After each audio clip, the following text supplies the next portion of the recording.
Germany has called for a state of emergency for the European Union and North Atlantic Treaty Organization, NATO, to prevent Vladimir Putin from escalating tensions between Kyiv and Washington.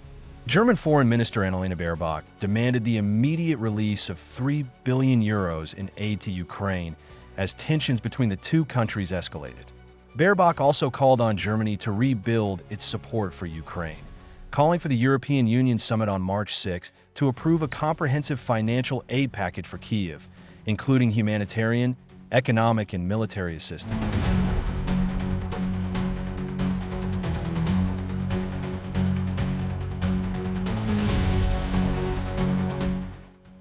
Baerbock also called on Germany, France, the United Kingdom, and Poland to reach a consensus on supplying long-range weapons to Ukraine. He believes these steps will help Ukraine resist Russian aggression and guarantee a just peace rather than surrender.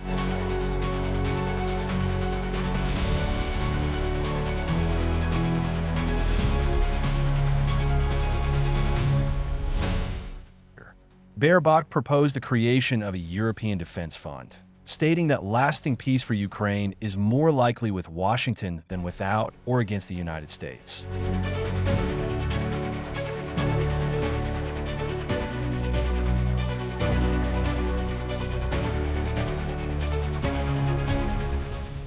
The European Union's top diplomat, Kaja Kallas, expressed optimism that leaders will quickly agree on new money to boost short-term military aid to Ukraine as Europe grapples with Russia's exclusion from talks to end its three-year war against its neighbor.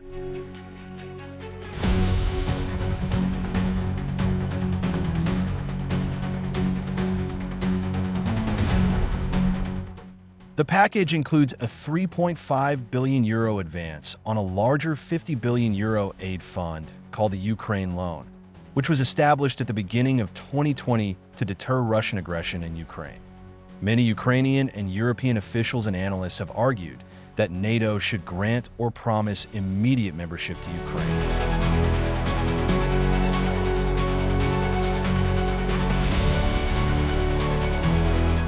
But opponents argue that Ukraine's NATO membership could lead directly to war with all the risks of escalation. Analysts and officials have suggested ways to address these challenges,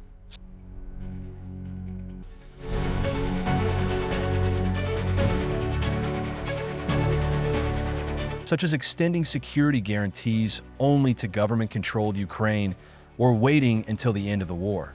The ongoing conflict between Russia and Ukraine has raised concerns about NATO's membership and the credibility of the alliance.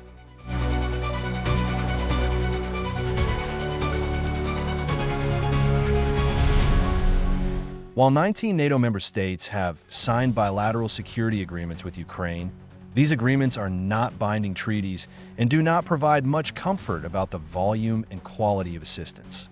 If a North Atlantic Treaty Organization member state is forced to join the war on the side of Ukraine and is attacked by Russia, other members will have to help it. The same issues arise if NATO allies send forces to help Ukraine while Ukraine is at war or after an unstable peace is broken down.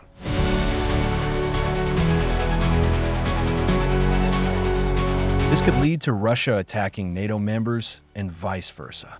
If Russia makes grand plans against NATO in the long term, plans by the European Union and European NATO member states to not only support Ukraine over time, but also to strengthen their own weapons production, force building, and deployment capacities are more easily promised than realized.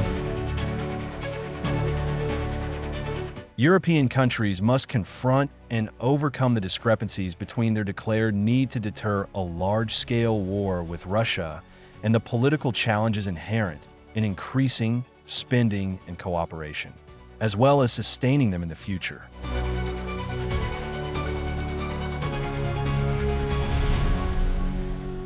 The European Union and its executive body, the European Commission, have tried to make it easier to increase and sustain mass production and coordinate standards and requirements to facilitate investments.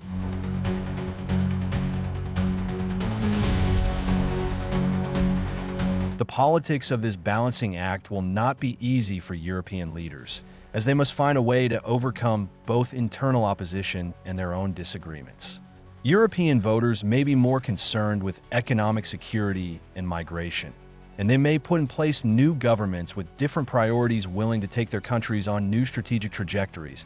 France's deterrence force program, which includes 300 nuclear weapons, is part of the UK's NATO commitments and provide a nuclear umbrella to European North Atlantic Treaty Organization allies, including Germany. France wants a European nuclear deterrent, not a NATO-sized one, and has submarine-launched ballistic missiles and air-launched nuclear missiles of its own design. This independence allows France more flexibility in negotiations on extending its nuclear umbrella to alliance allies in Europe.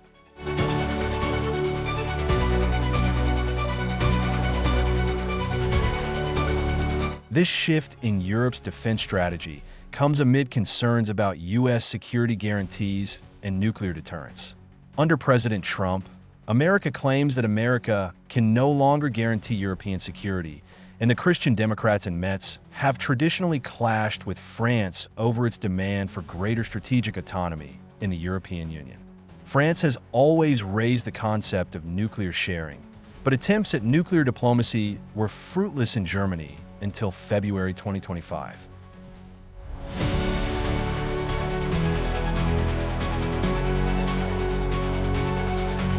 Germany already has nuclear weapons, but Macron's push to Europeanize France's nuclear weapons gives Germany more bargaining power with the US, potentially losing its leverage over Germany's security.